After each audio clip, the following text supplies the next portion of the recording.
ನಮಸ್ಕಾರ ಸ್ನೇಹಿತರೆ, HK TV Kannada channel ವೀಕ್ಷಕರಿಗೆ ಆತ್ಮೀಯ ಸ್ವಾಗತ. ಮಕರ ಸಂಕ್ರಾಂತಿಯ ಪ್ರಭಾವದಿಂದ ಈ 6 ರಾಶಿಯವರಿಗೆ ಗಜಕೇಸರಿ ಯೋಗ ಪ್ರಾಪ್ತಿಯಾಗಲಿದೆ ಮತ್ತು ಆಕಸ್ಮಿಕ ಧನಲಾಭವೂ ಆಗಲಿದೆ.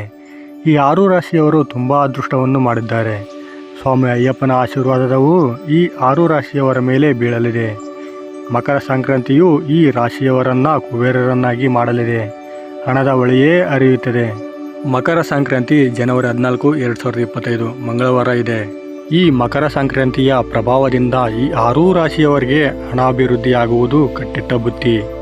ಈ ಅದೃಷ್ಟದ ರಾಶಿಗಳು ಯಾವುವು ಅಂತ ನೋಡೋಕ್ಕೂ ಮೊದಲು ನೀವಿನ್ನೂ ನಮ್ಮ ಚಾನಲನ್ನು ಸಬ್ಸ್ಕ್ರೈಬ್ ಮಾಡದೆ ನೋಡ್ತಿದ್ರೆ ಈ ವಿಡಿಯೋಗೊಂದು ಲೈಕ್ ಕೊಡಿ. ನಮ್ಮ ಚಾನಲನ್ನು ಸಬ್ಸ್ಕ್ರೈಬ್ ಮಾಡಿಕೊಂಡು ಈ ವಿಡಿಯೋವನ್ನು ಸಂಪೂರ್ಣವಾಗಿ ನೋಡಿ. ಮತ್ತು ಸಂಪತ್ತಿನ ಅಧಿದೇವತೆಯಾದ ತಾಯಿ ಲಕ್ಷ್ಮೀದೇವಿಯ ಆಶೀರ್ವಾದ ಸದಾ ನಿಮ್ಮ ಮೇಲೆ ಇರಬೇಕು ಅಂತ ಬಯಸಿದವರು ಓಂ ಶ್ರೀ ಲಕ್ಷ್ಮೀದೇವಿಯೇ ನಮಃ ಅಂತ ಕಮೆಂಟ್ ಮಾಡದೆ ಮರಿಬೇಡಿ. ಮಕರ ಸಂಕ್ರಾಂತಿ ಎಂದರೆ ರೈತರು ಕಷ್ಟಪಟ್ಟು ಬೆವರು ಸುರಿಸಿ ಹೊಟ್ಟೆ ನೆತ್ತಿ ಕಟ್ಟಿ ಶ್ರಮಿಸಿದಂಥ ಪರಿಶ್ರಮಕ್ಕೆ ಪ್ರತಿಫಲ ಸಿಗುವಂಥ ಸಮಯ. ಬೆಳೆದಂಥ ಧಾನ್ಯಗಳನ್ನು ಕಣಗಳಲ್ಲಿ ರಾಶಿ ಮಾಡಿ ಪೂಜೆ ಪುನಸ್ಕಾರಗಳನ್ನು ಮಾಡಿ ಬೆಳೆದಿರುವ ಧಾನ್ಯವನ್ನು ಒಂದು ಭಾಗವನ್ನು ದಾನ ಧರ್ಮ ಮಾಡ್ತಾರೆ. ಯಾಕಂದರೆ ವರ್ಷದಿಂದ ವರ್ಷಕ್ಕೆ ಬೆಳೆ ಚೆನ್ನಾಗಿ ಬೆಳೆದು ಇನ್ನೂ ಹೆಚ್ಚಿನ ಪ್ರಮಾಣದಲ್ಲಿ ಧಾನ್ಯ ವೃದ್ಧಿಯಾಗಲಿ ಅಂತ ಮತ್ತು ದಾನದಿಂದ ಒಳ್ಳೆಯ ಶುಭ ಫಲ ಸಿಗಲಿ ಅಂತ. ಇಂಥ ಅದ್ಭುತವಾದ ಮಕರ ಸಂಕ್ರಾಂತಿಯು ಈ 6 ರಾಶಿಯವರಿಗೆ ತುಂಬ ಅದೃಷ್ಟವನ್ನು ಹೊತ್ತು ತರಲಿದೆ. ಇವರು ಪಟ್ಟ ಶ್ರಮಕ್ಕೆ ಇವರ ನಿರೀಕ್ಷೆಗೂ ಮೀರಿ ಧನಾಭಿವೃದ್ಧಿಯಾಗಲಿದೆ. ಈ ಅದೃಷ್ಟ ರಾಶಿಗಳು ಯಾವುವು ಅಂದರೆ, ಮೊದಲನೇದಾಗಿ ಮೇಷರಾಶಿ.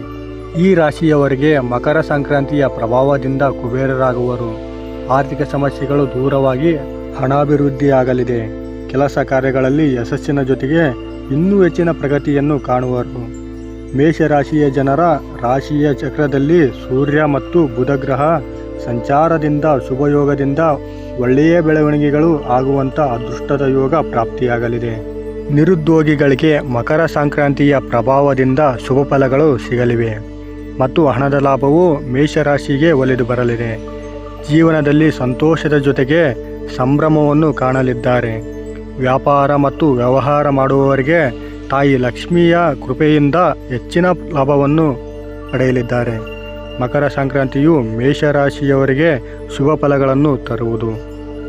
ಎರಡನೇದಾಗಿ ವೃಷಭ ರಾಶಿ. ಈ ರಾಶಿಯವರಿಗೆ ಮಕರ ಸಂಕ್ರಾಂತಿಯಿಂದ ಸಂತೋಷ ಸಂಭ್ರಮದ ಜೊತೆಗೆ ಸಿರಿ ಸಂಪತ್ತು ಧನಧಾನ್ಯ ಪ್ರಾಪ್ತಿಯಾಗುವ ಭಾಗ್ಯ ಒಲಿದು ಬರಲಿದೆ. ಇವರ ಮನಸ್ಸಿನಲ್ಲಿದ್ದ ಕಸಿಬಿಸಿ ಗೊಂದಲಗಳಿಗೆ ಮಕರ ಸಂಕ್ರಾಂತಿಯು ಎಲ್ಲ ಸಮಸ್ಯೆಗಳಿಗೆ ಪರಿಹಾರವನ್ನು ಸೂಚಿಸುತ್ತದೆ. ಇಷ್ಟು ದಿನ ಕತ್ತಲೆಯಲ್ಲಿದ್ದ ಇವರ ಬಾಳಲ್ಲಿ ಮಕರ ಸಂಕ್ರಮಣದ ಬೆಳಕು ವೃಷಭ ರಾಶಿಯವರ ಜೀವನಕ್ಕೆ ಬೆಳಕಾಗಿಸುತ್ತದೆ. ಒಳ್ಳೆಯ ಪ್ರಗತಿಯನ್ನು ಕಾಣುವರು. ಕೆಲಸ ಕಾರ್ಯಗಳಲ್ಲಿ ಯಾವುದೇ ಅಡೆತಡೆಯಿಲ್ಲದೆ ಸುಸೂತ್ರವಾಗಿ ಸಾಗಲಿವೆ. ಸ್ವಾಮಿ ಅಯ್ಯಪ್ಪನ ಆಶೀರ್ವಾದದ ಜೊತೆಗೆ ಭಾಗ್ಯದ ಬೆಳಕು ಇವರ ಮೇಲೆ ಬೀಳಲಿದೆ. ಮಕರ ಸಂಕ್ರಾಂತಿಯ ಪ್ರಭಾವದಿಂದ ಈ ರಾಶಿಯವರಿಗೆ 100% ಹಣಾಭಿವೃದ್ಧಿಯಾಗುವ ಯೋಗ ಒಲಿದು ಬರುತ್ತೆ ಮತ್ತು ಎಲ್ಲ ಸಮಸ್ಯೆಗಳು ದೂರವಾಗಿ ಸಂತೋಷದಿಂದ ಕುಟುಂಬದ ಜೊತೆ ಜೀವನವನ್ನು ನಡೆಸುತ್ತಾರೆ. ಯಾವುದೇ ಕ್ಷೇತ್ರದಲ್ಲಿ ಕೆಲಸ ಕಾರ್ಯವನ್ನು ಮಾಡುವ ವೃಷಭ ರಾಶಿಯವರಿಗೆ ಯಶಸ್ಸು ಕಟ್ಟಿಟ್ಟ ಬುತ್ತಿ. ಮೂರನೇದಾಗಿ ಕರ್ಕಾಟಕ ರಾಶಿ. ಈ ರಾಶಿಯವರಿಗೆ ಮಕರ ಸಂಕ್ರಾಂತಿಯು ಪ್ರಭಾವದಿಂದ ಶುಭ ಫಲಗಳು ದೊರೆಯಲಿವೆ. ಅಂದುಕೊಂಡ ಕೆಲಸ ಕಾರ್ಯಗಳು ಸಕಾಲದಲ್ಲಿ ಮುಗಿಸಿ ಯಶಸ್ಸಿನ ಜೊತೆಗೆ ಹಣ ಲಾಭವನ್ನು ಕಾಣುವರು. ಯಾವುದೇ ಒಂದು ಕೆಲಸಕ್ಕೆ ಕೈ ಹಾಕಬೇಕು ಅಂದರೆ ಮನಸ್ಸಿನಲ್ಲಿ ಗಟ್ಟಿ ನಿರ್ಧಾರವನ್ನು ತೆಗೆದುಕೊಳ್ಳುವಿರಿ. ಆ ನಿರ್ಧಾರವೇ ನಿಮ್ಮ ಅದೃಷ್ಟದ ದಿಕ್ಕನ್ನು ಬದಲಾಯಿಸುತ್ತದೆ. ಇದರಿಂದ ನಿಮಗೆ ಯಶಸ್ಸು ಸಿಗಲಿದೆ. ಸಮಾಜದಲ್ಲಿ ಒಳ್ಳೆಯ ಸ್ಥಾನಮಾನದ ಜೊತೆಗೆ ಗೌರವವನ್ನು ಪಡೆಯಲಿದ್ದೀರಿ. ಷೇರು ಮಾರುಕಟ್ಟೆಯಲ್ಲಿ ಹೂಡಿಕೆಯನ್ನು ಮಾಡುವವರಿಗೆ ಹೆಚ್ಚಿನ ಧನ ಲಾಭವಾಗಲಿದೆ. ಮಕರ ಸಂಕ್ರಾಂತಿಯಿಂದಾಗಿ ಜೀವನದಲ್ಲಿ ಏಳಿಗೆಯನ್ನು ಕಾಣುವರು. ಹಣಕಾಸಿನ ವಿಚಾರದಲ್ಲಿ ಶುಭ ಫಲಿತಾಂಶವನ್ನು ನೋಡುವರು. ಮತ್ತು ಇವರೇನಾದರೂ ಶನಿದೇವರ ಸನ್ನಿಧಿಗೆ ಹೋಗಿ ಪೂಜೆ ಹಾಗೂ ಅರ್ಚನೆಯನ್ನು ಮಾಡಿದ್ದೇ ಆದಲ್ಲಿ ಎಂದೆಂದೂ ಕಾಣದ ಒಳ್ಳೆಯ ಶುಭ ಫಲಗಳು ಅದೃಷ್ಟವನ್ನು ಕಾಣುವರು. ನಾಲ್ಕನೇದಾಗಿ ಕನ್ಯಾ ರಾಶಿ. ಕನ್ಯಾ ರಾಶಿಯ ಜನರ ಜೀವನದಲ್ಲಿ ಒಳ್ಳೆಯ ಬೆಳವಣಿಗೆಯನ್ನು ಕಾಣುವರು. ಕತ್ತಲೆಯಲ್ಲಿದ್ದ ಇವರು ಮಕರ ಸಂಕ್ರಾಂತಿಯಿಂದ ಬೆಳಕಿಗೆ ಬರುವ ಯೋಗ ಪ್ರಾಪ್ತಿಯಾಗಲಿದೆ. ಇವರ ಕೆಲಸ ಕಾರ್ಯಗಳು ಸುಗಮವಾಗಿ ಸಾಗಿ ಪ್ರಗತಿಯನ್ನು ಕಾಣುವರು. ಹಾಗೂ ಇವರ ಮೇಲೆ ಆರೋಪ ಅಪವಾದಗಳು ಇದ್ದರೆ ಮಕರ ಸಂಕ್ರಾಂತಿಯಿಂದ ದೂರವಾಗುವುದು. ವಾಹನ ಖರೀದಿ ಯೋಗ ಪ್ರಾಪ್ತಿಯಾಗುತ್ತದೆ. ಈ ರಾಶಿಯವರಿಗೆ ಮಕರ ಸಂಕ್ರಾಂತಿಯಿಂದ ಗಜಕೇಸರಿ ಯೋಗ ಕೂಡಿಬರುವುದು. ಹಣ ಅಭಿವೃದ್ಧಿಯಾಗಿ ಜೊತೆಗೆ ಶುಭ ಸಮಾಚಾರವನ್ನು ಕಾಣಲಿದ್ದಾರೆ. ಕುಟುಂಬದಲ್ಲಿದ್ದ ಸಮಸ್ಯೆಗಳು ದೂರವಾಗಿ ಸಂತೋಷದಿಂದ ಶುಭ ಯೋಗ ಒಲಿದು ಬರಲಿದೆ.